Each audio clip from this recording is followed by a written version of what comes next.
The Manhattan is one of the few two-turn races on the card, and with so many of these close in ability, post and rider will be very important.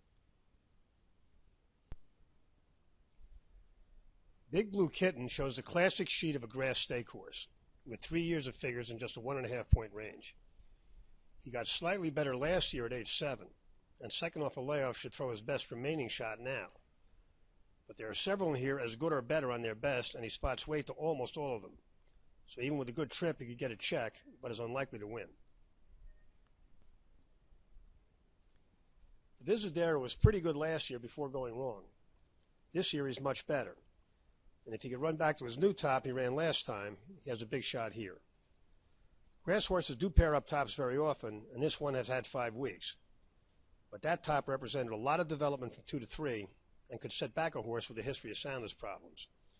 This one is both tough to count on and tough to throw out. Flintshire has been very good for 2 years on several continents and is now trained by Chad Brown, which probably won't make him any slower.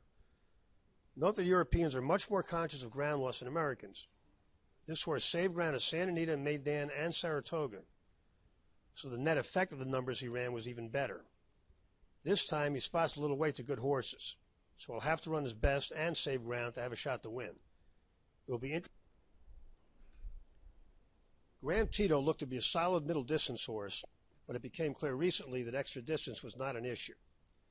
In evenly matched grass stakes, weight becomes a big factor, and this one is very favorably weighted. If he runs one of his good ones and can save ground, Grand Tito could make his presence felt at a big price. Ironicus got much better last spring and pounded out a series of big efforts over the summer. His return was much better than it looked.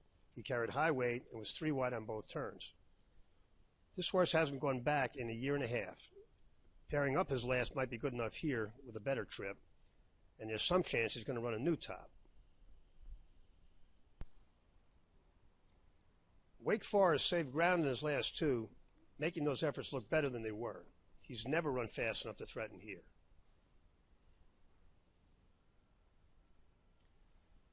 World Approval is much better this year, jumping up 2 starts back and basically pairing that effort last time.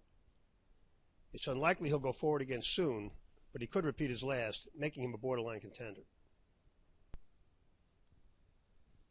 The draw hurt the Visadero, and we're now willing to throw him out. World Approval was greatly helped by the draw, and he's very usable at close to the morning line. Ironicus is strong. If he didn't have Castellano, we would be sorely tempted to toss Flintshire after the outside draw, and we will only use him defensively. But the value in the race is Grand Tito. The race shape shows he should clear and save ground, giving him a good chance to at least get into the exotics at a big price.